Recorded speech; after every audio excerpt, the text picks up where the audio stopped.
ओम नमो भगवते वासुदेवाय नमः। दोस्तों, क्या हमारा भाग्य पहले से ही लिखा होता है? क्या हमारे कर्म पर ही हमारा भाग्य बनता है?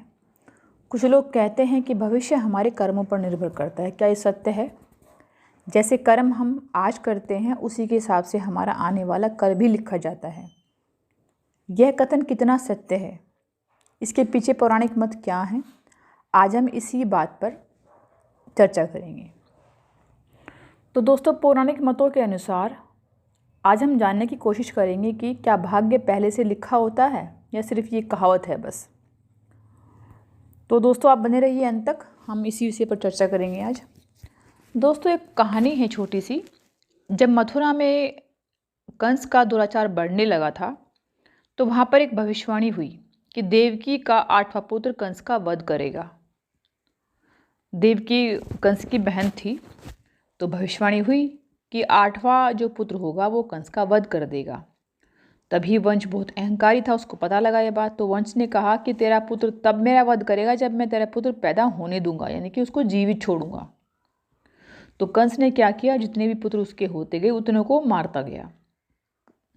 यानी कि देवकी के कम से कम देवकी को उसने जेल में बंद रखा था, और जैसे ही इसको बच्चे होते रहे, इसको 7 पुत्र पहले हुए, उसने एक एक के बाद एक को मारता रहा, उसको वध कराता रहा वो।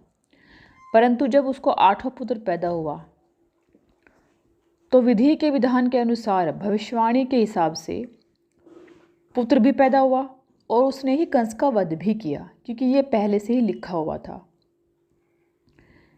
कंस के कर्मों के हिसाब से उसका भविष्य पहले ही निर्धारित था।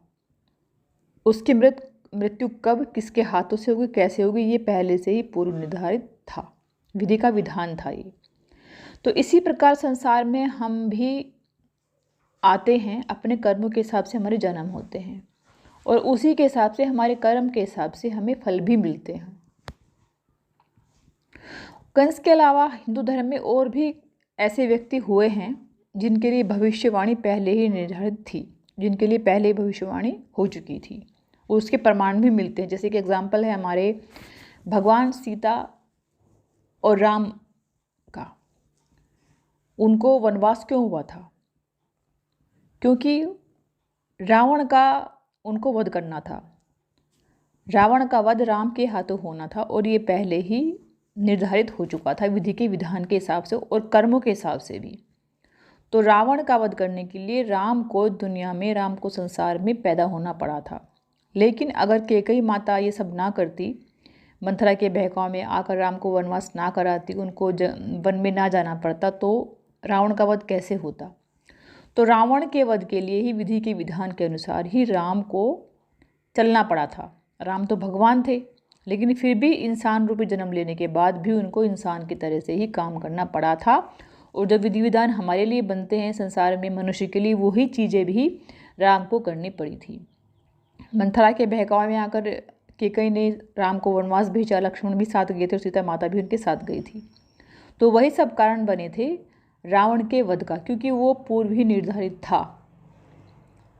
राम के हाथों ही रावण का वध होना निश्चित था। इसी प्रकार विधाता हमारे भी कर्म के हिसाब से जन्म लिखता है, भाग्य लिखता है। हम सब संसार के नाटक के पात्र बनते हैं। किसको कहाँ फिट करना है, किसको कहाँ जाना है, किसको कब मरना है, किसको किसे मारना है, ये सब ऊपर वाला ही निर्धारित करता है। इसी को विधि का विधान बोलते हैं। तो किसी न किसी उद्देश्य से हम लोग संसार में आते हैं। बिना उद्देश्य यहाँ पे कोई नहीं आता है। अब बस ये चीज़ है कि उद्देश्य अपना कौन पूरा कर पाता है, क्योंकि वो अपने कर्म से विमुख ना हो जाए, ये सब हमारे हाथ में बात होती है। परंतु इसका मतलब ये नहीं है कि हमारा जो कर्म है अब किया हुआ वो भाग्य को प्रभावित नहीं करता, ऐसा नहीं है। क्योंकि अगर हमारे कर्म बुरे थे और हमारा भाग्य बुरा लेकर हम दुनिया में आए हैं, पर फिलहाल हम अच्छे कर्म कर रहे हैं, तो हमारे भाग्य पे उसका फ़र्क पड़ता है।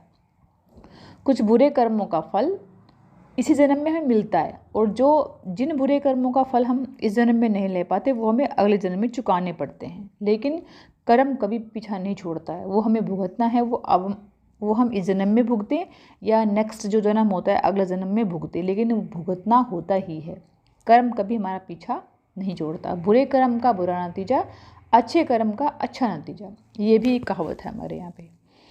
तो हमारा कर्म तो प्रभावित करता ही है भाग्य को, कर्म के हिसाब से भाग्य लिखता है ऊपर वाला। और तो बुरे कर्म का प्रभाव बुरा मिलेगा, अच्छे का अच्छा मिलेगा। तो पौराणिक जो मत हैं उनके अनुसार जिस व्यक्ति ने जीवन भर बुरे ही कर्म किए हैं तो उसे कांटे बोएगा तो कांटे ही मिलेंगे उसको रास्ते में।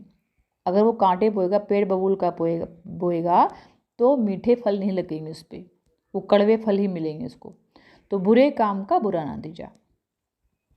शास्त्रों पुराणों के अनुसार मनुष्य को अच्छे कर्म करने चाहिए, क्योंकि पूर्व जो निर्धारित किया जाता है भविष्य वो कर्म के हिसाब से ही बनाया जाता है।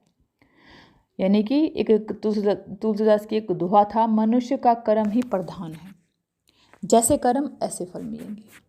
राधे राधे दोस्तों, उम्मीद है आपको मेरी वीडियो समझ में आई होगी।